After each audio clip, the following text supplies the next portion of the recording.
আজকে ক্রাইমের যে সত্য ঘটনাটা শুরু করব সেটা দিল্লির জোরবাগ নামের একটা এরিয়া, যেখানে ধনী মানুষদের বসবাস। সেই রকম একটা এরিয়াতে 1 একর জমির মধ্যে ছড়ানো একটা বিশাল সুন্দর বাংলো।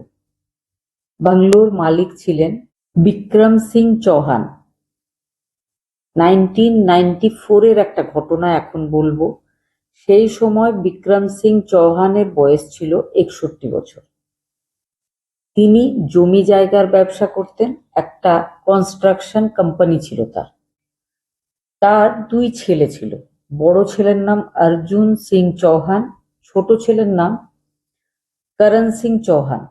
বড় ছেলে বিকম গ্র্যাজুয়েট দিল্লি ইউনিভার্সিটি থেকে, আর ছোট ছেলে করণ, সে ইকোনমিক্স নিয়ে গ্র্যাজুয়েশন করেছিল। সেও দিল্লি ইউনিভার্সিটি থেকেই পড়াশোনা করেছিল। বড় ছেলে, সেই সময় তার বয়স ছিল 31 বছর, ছোটটার বয়স ছিল 29 বছর। 31 বছর বয়সী ছেলে, সৎ, খুব ভালো মনের মানুষ, সব সময় বাবা মায়ের সঙ্গে থাকতো, বাবাকে তার ব্যবসার কাজে খুব হেল্প করত। পড়াশোনা শেষ করার আগে থেকেই সে বাবার হেল্প করা শুরু করে দিয়েছিল। ছোটটা ছিল অন্যরকম, সে বন্ধু বান্ধবদের সাথে ঘোরাঘুরি পছন্দ করতো, কোনো দায়িত্ব নিতে ভালোবাসতো না। তবে মা, বাবা, দাদা সবার খুব আদরের, খুব প্রিয় ছোট ছেলে। ঘটনার দিন 9 নভেম্বর 1994 সাল, বুধবার। নেক্সট ডে দিওয়ালি, দিওয়ালির ঠিক আগের দিন সন্ধেবেলায় 6টার সময় বড় ছেলে অর্জুন বাড়িতে বলেছিল যে নেক্সট ডে তাদের কোম্পানিতে ছুটি থাকবে। তো তাদের যে কর্মচারীরা রয়েছে তাদেরকে একটা বোনাস দেওয়ার ব্যবস্থা আগের দিন সন্ধেবেলায়। তো সে সেই কাজটা করবে বলে বাবা মাকে বলে চলে গেছিল। রাত হয়ে গেছিল, সে কিন্তু ফিরে আসেনি। সে 1 ঘন্টার মধ্যে ফিরে আসার কথা ছিল। সারা রাত বাবা মা জেগে অপেক্ষা করেছিল। টেলিফোনে বিভিন্ন জায়গায় খোঁজ নিয়েছিল, কিন্তু কোনো খবর পাওয়া যায়নি। সকালবেলায় উঠে বাবা আর ছোট ভাই দুজন গেছিল স্থানীয় পুলিশ স্টেশনে।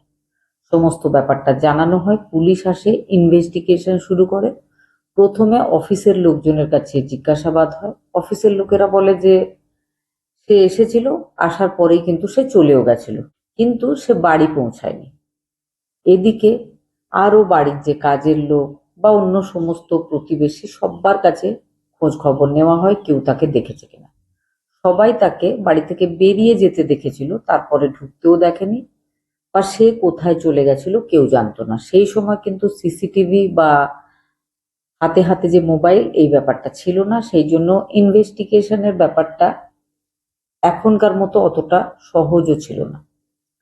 পুলিশ কিন্তু নিজের মতো করে বোঝার চেষ্টা করছিল যে কি হয়েছে। জিজ্ঞাসাবাদ হয়েছিল মা বাবার কাছে। মা বাবা বলে যে খুব দায়িত্ববান ছেলে, সে এরকম করতেই পারে না যে বাবা মাকে না জানিয়ে কোথাও বেড়াতে চলে গেল। ছোট ছেলেকে যখন জিজ্ঞেস করা হয়, তো ছোট ছেলে বলেছিল অন্য কথা। ছোট ছেলে বলেছিল দাদা কিছুদিন ধরে খুব চিন্তার মধ্যে ছিল। কোনো একটা ক্লায়েন্টের টাকা নিয়ে কোনো একটা অসুবিধা হয়ে গেছিল। দাদার সাথে সেই ক্লায়েন্টের ঝামেলা হয়েছিল, তবে ক্লায়েন্টটাকে আমি ঠিক জানি না। দাদা যেহেতু আমাকে সব কথা বলে, তো আমার সাথে গল্প করেছিল, খুব চিন্তার মধ্যে ছিল। বাবার এই যে ব্যবসা তার ভালো লাগছিল না, সে চাইছিল নতুন কোনো ব্যবসা করতে। সে মাঝে মধ্যে বাবার টাকাও সরাচ্ছিল ব্যবসা থেকে। বাবার কিন্তু এই কথাটা একদম বিশ্বাসও হয়নি, বা বাবার কখনো মনেও হয়নি যে তার বড় ছেলে এমন করছে। তবে ছোট ছেলে পুলিশকে এটাই বলেছিল। এই সমস্ত ব্যাপার যখন পুলিশ জানতে পারে, পুলিশের মনে হচ্ছিল যে একটা প্রাপ্তবয়স্ক ছেলে, বয়স যার 31, যে বাবার ব্যবসা পছন্দ করে না, সরে গিয়ে অন্য একটা ব্যবসা শুরু করতে চাইছে। তার ছোট ভাই তার কাছে প্রচুর টাকা দেখেছে, কয়েক কোটি টাকার মতো টাকা সে বড় দাদার কাছে একটা ব্যাগে দেখেছে। এটা ছোট ছেলে নিজেই বলেছে। তবে বাবার অ্যাকাউন্টগুলো ভালোভাবে যখন দেখা হয়, সেখান থেকে একটাও টাকার কোনো হিসাবের গন্ডগোল পাওয়া যায়। কিন্তু ছোট ছেলের এই বয়ানে ছোট ছেলের সাথে বড় ছেলের এতটাই ভালো সম্পর্ক ছিল যে বাবা মাও চুপ করে যায়। হয়তো হতেই পারে, ছোট ছেলে বলে যে আজকাল কিছুদিন ধরে দাদা বদলে গেছিল, বেশি কথা বলতো না, চুপচাপ থাকতো, মাঝে মধ্যে রাত্রেবেলায় সে নেশা করেও বাড়িতে আসতো। পুলিশ এবার ধীরে ধীরে ইনভেস্টিগেশনটা কমিয়ে দিয়েছিল, কারণ পুলিশের মনে হয়েছিল স্বেচ্ছায় অর্জুন সিং কোথাও একটা চলে গেছে। বাড়ির পুরনো কাজের লোক, তাকে জিজ্ঞেস করা হয় যে সে অর্জুন সিং এর ব্যাপারে কিছু জানে কিনা। সে বলে ঘটনার দিনও রাম সিং খুব তাড়াতাড়ি ঘুমিয়ে পড়েছিল। তবে সে পুলিশ টিমকে আরো একটা কথা বলেছিল, সেটা হচ্ছে সে গভীর রাতে তার যখন ঘুম ভেঙেছিল সে খড়খড় খড়খড় করে আওয়াজ পেয়েছিল। তার মনে হচ্ছিল কেউ যেন কিছু টানাটানি করছে, কোনো একটা কাজ করছে। কোথায় থেকে আওয়াজটা পেয়েছিল, তখন সে বলেছিল যে আমাদের ছোট সাহেব মানে করণ সিং যে রুমে থাকে সার্ভেন্ট কোয়ার্টারের ঠিক পাশাপাশি ছিল তার বেডরুমটা। তো রাম সিং বলে যে আমাদের ছোট সাহেবের বেডরুম থেকে আমি আওয়াজটা পেয়েছি, অনেকক্ষণ ধরে ওই আওয়াজটা হচ্ছিল। পুলিশ কিন্তু কাজের লোকের এই যে বয়ান, এটাকে খুব একটা গুরুত্ব দেয়নি।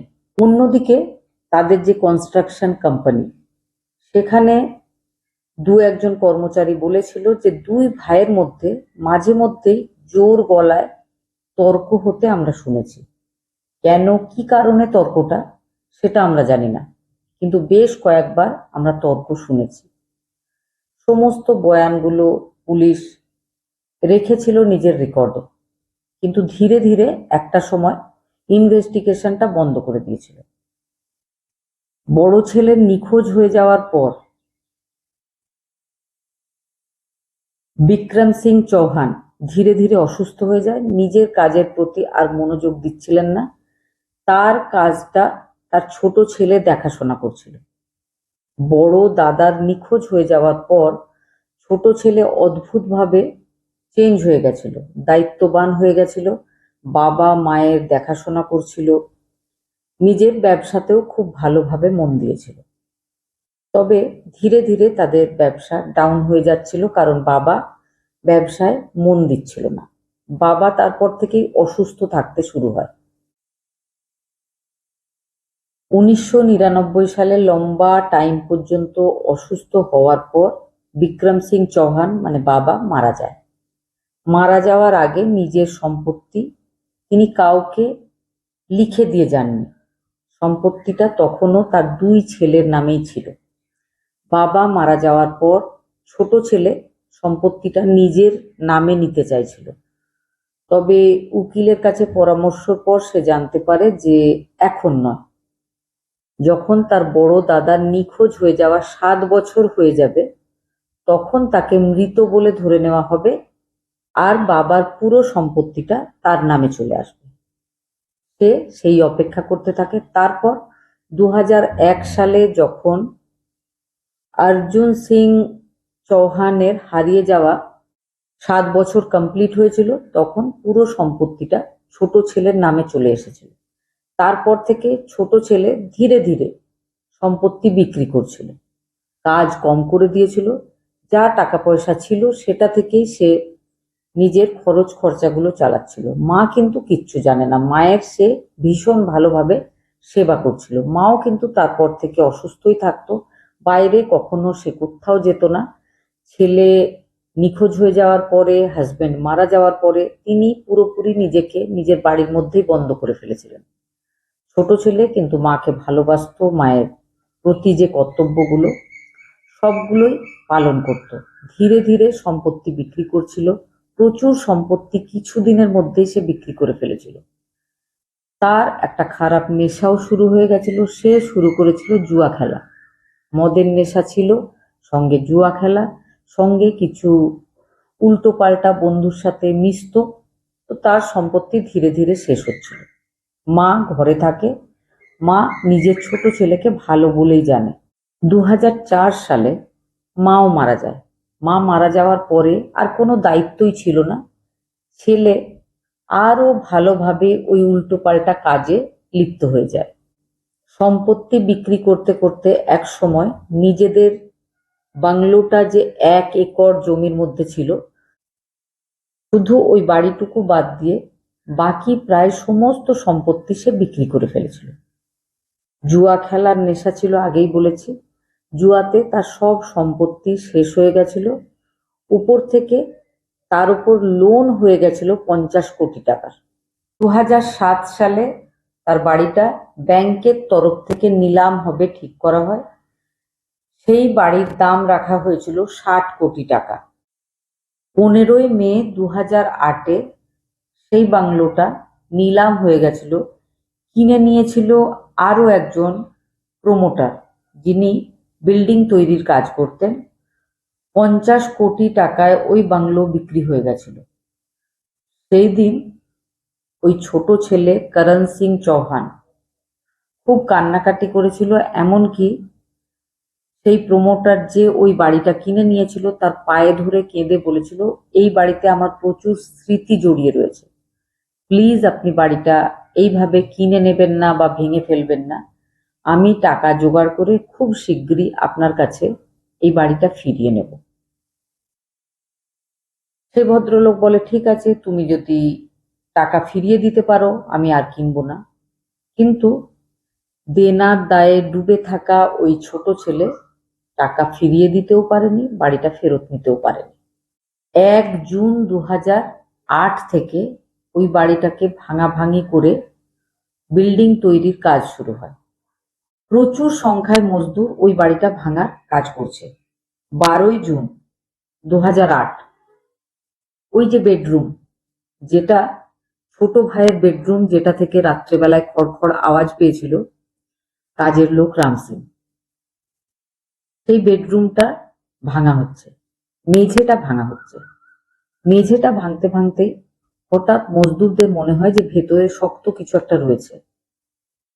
তারা যখন ভাঙছিল তখন তারা খেয়াল করেছে যে মেঝের তলায়, বালির লেয়ারেরও তলায় সিমেন্টের জমাট বাঁধা একটা বড় পাথর জাতীয় কিছু রয়েছে। সেটা বের করা হয়, তখন বোঝা যায় যে বিশাল সাইজের একটা জমাট বাঁধা সিমেন্ট। এটা কেন, কিভাবে এখানে এলো? সন্দেহের ব্যাপার তো ছিলই। পুলিশকে খবর দেওয়া হয়েছিল। পুলিশের লোক এবার ওই জিনিসটাকে ভেঙেছিল। সেই সিমেন্টের তলায় ছিল কালো প্লাস্টিক। কালো প্লাস্টিক দিয়ে কিছু একটা জড়ানো ছিল। একবার নয়, বেশ কয়েকবার করে জড়ানো হয়েছিল ওরকম মোটা কালো প্লাস্টিক দিয়ে। তো কালো প্লাস্টিক গুলো খোলার পরে বেরোয় একটা মানুষের শরীরের শেষাংশ। সেখানে কিছুই অবশিষ্ট ছিল না। কিছু চুল ছিল, কিছু দাঁত ছিল, আর ছিল একটা মানি ব্যাগ। সেই মানি ব্যাগে ছিল একটা পরিচয়পত্র। পরিচয়পত্রটা ছিল ওই বাড়ির বড় ছেলে অর্জুন সিং চৌহানের পরিচয়পত্র। এবার পুরনো সেই কেসটা পুলিশ টিমের মনে পড়েছিল। পুলিশ টিম এবার খুঁজছিল এই বাড়ির একমাত্র জীবিত সদস্য ছোট ছেলে করণকে। করণকে খুব বেশি খুঁজতে হয়নি। এই বাড়ি থেকে বেরিয়ে যাওয়ার পর কাছাকাছি একটা গেস্ট হাউসে তাকে পুলিশ পেয়েছিল। 13ই জুন তাকে অ্যারেস্ট করা হয়।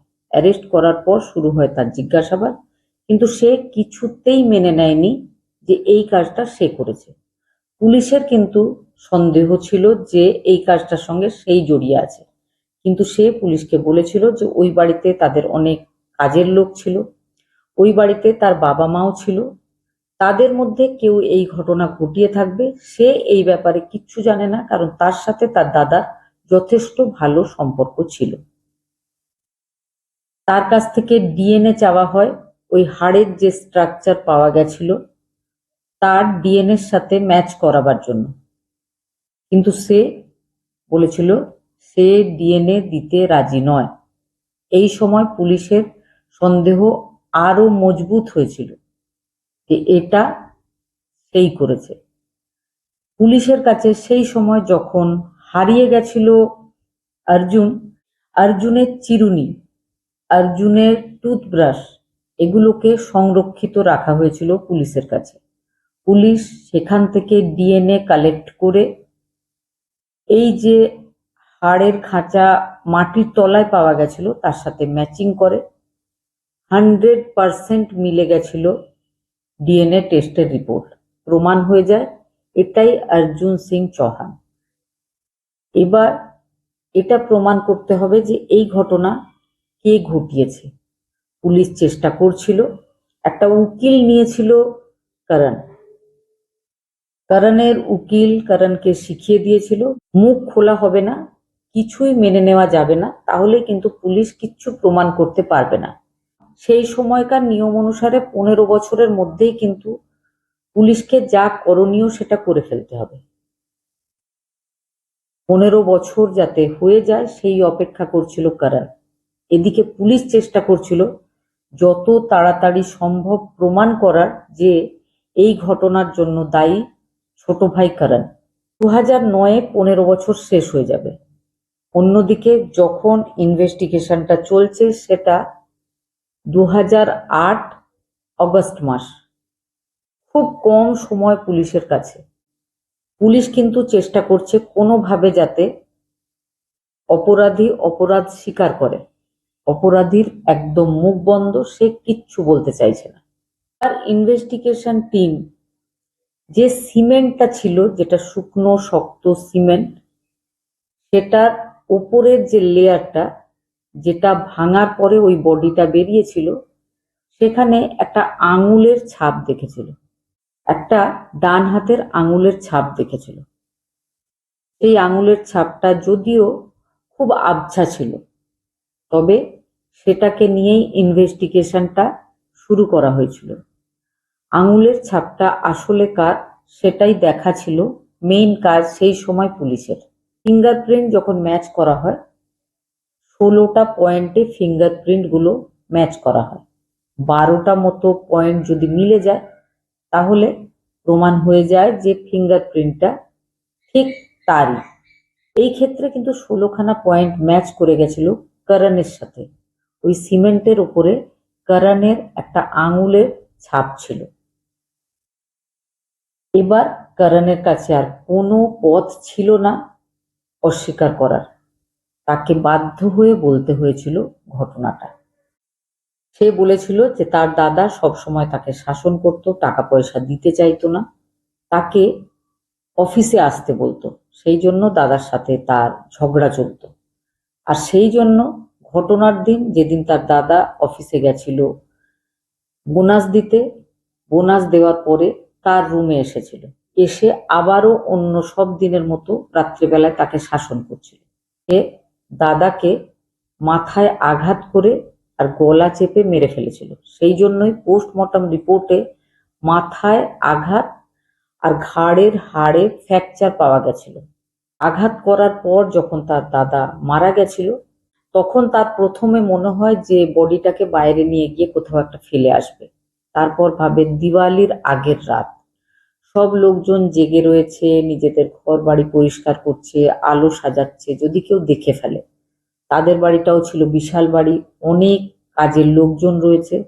সেই জন্য সে ঠিক করে যে নিচের তলার যে বেডরুম, যেটা তার বেডরুম, সেখানে তখন মেঝে তৈরির কাজ হচ্ছিল।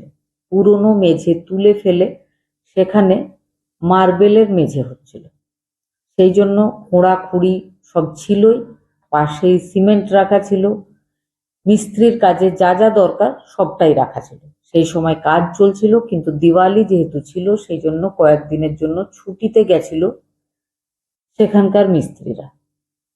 তো সে সেই সুযোগে, বাবা মা যখন রাত্রেবেলায় ঘুমিয়ে গেছিল, সে তার যে বেডরুম, যেটাতে সে সব সময় ঘুমাতো, কিন্তু যেহেতু কাজ চলছিল বলে অন্য কোনো ঘরে সে ছিল, সেই ঘরে তার দাদাকে মেরে ফেলেছিল। তারপরে সে সেখান থেকে তাকে টানতে টানতে এনে এই বাড়িতে মেঝেটা কিছুটা গর্ত করে তার ভেতরে দাদাকে শুইয়ে দিয়ে বেশ কয়েক বালতি সিমেন্ট গুলে সেটার উপর ঢেলে দিয়েছিল।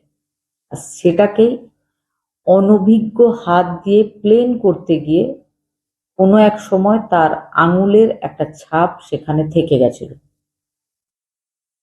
সে কিন্তু এত বছরে জানতো না যে ওই সিমেন্টের উপরে তার আঙুলের দাগ রয়েছে।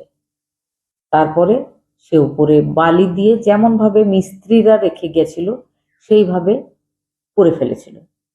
তারপরে যেদিন মিস্ত্রিরা এসেছিল, কাজ করেছিল, সে কিন্তু বলেছিল একদম ঠিকঠাক আছে, আর কাজ বাড়াবার দরকার নেই, আমার দাদা নিখোঁজ হয়ে গেছে, তোমরা যত তাড়াতাড়ি সম্ভব কাজ সেরে এখান থেকে যাও। মিস্ত্রিরা যার বাড়িতে কাজ করছে তার কথা মতোই কাজ করে সেখান থেকে চলে গেছিল। ছোট ভাই করণ বলেছিল তারপর থেকে এই 14 বছরে একদিনও সে ওই ঘর ছাড়া অন্য কোথাও ঘুমায়নি, কখনো কোথাও বেড়াতেও যায়নি। তার একটাই কারণ, তার মনে সব সময় ভয় লাগতো সে যদি ওই রুমে না থাকে তাহলে যদি কেউ খুঁড়ে ব্যাপারটাকে জেনে ফেলে, বের করে ফেলে। এইভাবেই 14টা বছর কেটেছিল। কিন্তু যখন সে দেনার দায়ে ডুবে গেছিল, ব্যাংক তার ওই বাংলোটা নিলাম করিয়ে দিয়েছিল, তখনও তার মনে খুব ভয় ছিল যে যে বাড়িটা কিনছে সে যদি ভেঙে ফেলে তাহলে হয়তো তার ওই কাজটা সবার সামনে চলে আসবে। তারপরে এক সময় যখন তার কিচ্ছু করার ছিল না তখন সে বাধ্য হয়ে ওই বাড়িটা ছেড়ে দিয়েছিল। আর সে মনকে বুঝিয়েছিল যে তাদের বাড়িটা তো খুব সুন্দর বাড়ি, যে নেবে হয়তো সে ভাঙবে না বা হয়তো সে জানতে পারবে না যে এই ঘটনা সে ঘটিয়েছিল। কিন্তু সেই রকম হয়নি, সবাই জানতে পেরেছিল। দাদাকে মেরে ফেলার অপরাধে তাকে আজীবন কারাদণ্ডে দণ্ডিত করা হয়।